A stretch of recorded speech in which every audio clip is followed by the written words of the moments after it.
দাজ্জালি media ও তাগুত সরকার ইসলামের দুই খতরনাক দুশমন। এখন থেকে 2 কি 3 দশক আগেও বাংলার মুসলিম সমাজ এতটা নোংরা ও দূষিত ছিল না।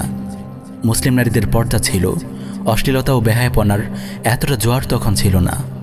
বিবাহ বহির্ভূত অবৈধ প্রেম ভালোবাসাকে মানুষ ঘৃণা করত। পরিবারেও নৈতিকতার চর্চা ছিল, ব্যভিচার ও ধর্ষণ অনেক কম ছিল। আমাদের মা বোনেরা পর্দার নিরাপদ বেষ্টনীতে বেশ নিরাপদেই দিন যাপন করতেন। হায়া ও লজ্জার চর্চা ছিল। স্কুলের শিক্ষা সিলেবাসে এতটা নোংরামি ছিল না। এক কথায় পরিস্থিতি তুলনামূলকভাবে কিছুটা হলেও ভালো ছিল। কিন্তু ধীরে ধীরে তাগুত রাষ্ট্রযন্ত্র ও শয়তানি মিডিয়া মুসলিম সমাজের গতি প্রকৃতি বদলে দেওয়ার চেষ্টা করে আসছে। দুঃখজনক বাস্তবতা হলো তারা বেশ সফলভাবে এগোচ্ছেও। স্বাধীনতার পর থেকেই এদেশের মুসলিম সমাজকে ইউরোপের পশু সমাজে পরিণত করতে এই দাজ্জালি মিডিয়া এক দীর্ঘমেয়াদী পরিকল্পনা গ্রহণ করে।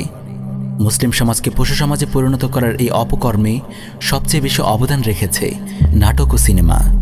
লক্ষ লক্ষ নাটক সিনেমা তৈরি করে এই মিডিয়া মুসলিম সমাজে হারাম প্রেম ভালোবাসাকে প্রমোট করেছে। দীর্ঘ কয়েক দশকের প্রচেষ্টায় বয়ফ্রেন্ড গার্লফ্রেন্ড সংস্কৃতি এখন সমাজের অবিচ্ছেদ্য অংশে পরিণত হতে যাচ্ছে। ফ্রিমিক্সিং ও লিভ টুগেদারের মতো নিকৃষ্ট সংস্কৃতি এখন বন্যার পানির মতো ঢুকছে আমাদের সমাজে।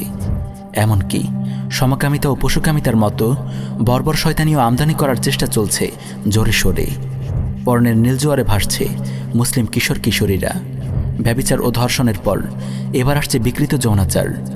আনুশকা দিহান ট্র্যাজেডি আমাদের চোখে আঙ্গুল দিয়ে তাই দেখিয়ে গেল। অপরদিকে ভারতীয় চ্যানেলগুলো শেখাচ্ছে পরকীয়া ও পারিবারিক কূটনীতি। ভাঙছে পরিবার, বাড়ছে তালাক। স্বাধীনতা ও সমান অধিকারের নামে নারীরা পরিণত হচ্ছে কর্পোরেটদের সস্তা পণ্যে। আপনি কি জানেন এই দাজ্জালি মিডিয়াকে ফান্ডিং ও পৃষ্ঠপোষকতা কারা করছে? আপনি জেনে অবাক হবেন যে এই শয়তানি মিডিয়াকে ফান্ডিং ও পৃষ্ঠপোষকতা করছে তাগুত সরকার। চলচ্চিত্র শিল্পের উন্নয়নে সরকার 1000 কোটি টাকার ফান্ড গঠন করবে বলে জানিয়েছেন প্রধানমন্ত্রী শেখ হাসিনা। আমাদের শিল্প সংস্কৃতি সেগুলি যেমন থাকবে, আবার বিশ্বের সাথে তাল মিলিয়ে চলার জন্য সেগুলিও থাকতে হবে আন্তর্জাতিকভাবে, যাতে সেগুলি গ্রহণযোগ্যতা পায়। প্রিয় উম্মা, এই মুসলিম ভূখণ্ডকে ধ্বংস করার জন্য কুফফার গোষ্ঠীর সবচেয়ে বড় 2টি হাতিয়ার হলো তাগুত সরকার ও দাজ্জালি মিডিয়া। সরকার ও মিডিয়া একটি অপরটির সঙ্গে ওতপ্রোতভাবে জড়িত। আমাদের অনেক অবুঝ ভাই মনে করেন কিছু ইসলামী মিডিয়া তৈরি হলেই আমরা বাতিলের দাঁত ভাঙা জবাব দিতে পারবো। 2-1টি দৈনিক কিংবা টিভি চ্যানেল প্রতিষ্ঠা করতে পারলেই কাজ হয়ে যেত। এসব ভাইরা ধরতে পারেন না যে কোনো ইসলামী দৈনিক কিংবা টিভি চ্যানেল এই রাষ্ট্রযন্ত্র চলতে দেবে না। ইসলামিক টিভি ও দিগন্ত টেলিভিশনের কথা আপনাদের মনে থাকার কথা।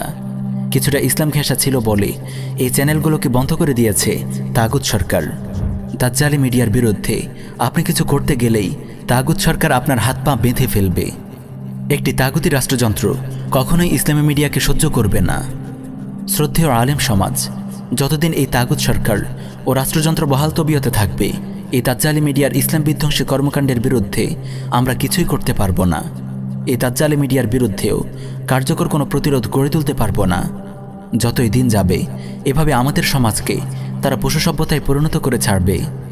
সেদিন বেশি দূরে নয় যেদিন এ দেশে খোদ ইসলামের অস্তিত্বই হুমকির মুখে পড়বে। এই তাগুতি রাষ্ট্র ব্যবস্থায় যারা ইসলামী মিডিয়ার কথা ভাবছেন তারা দিবাস্বপ্ন দেখছেন। তাই আসুন ঢালপালা বাদ দিয়ে সমস্যার গোড়ায় ফোকাস করি।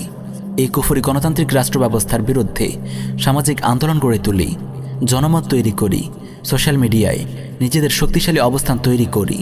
ইসলামী খেলাফা প্রতিষ্ঠার গুরুত্ব ও প্রয়োজনীয়তার কথা সুস্পষ্ট ভাষায় জনগণের সামনে তুলে ধরি। ইমান বিধ্বংসী কুফরি গণতন্ত্রকে ছড়ে ফেলে দাওয়াহ ইরাদাত ও জিহাদের নববী মানহাজে ফিরে আসি। 21শ শতাব্দীতে ইসলামের পুনর্জাগরণের মিছিলে আল্লাহ তাআলা আমাদেরকেও শামিল হওয়ার তৌফিক দিন।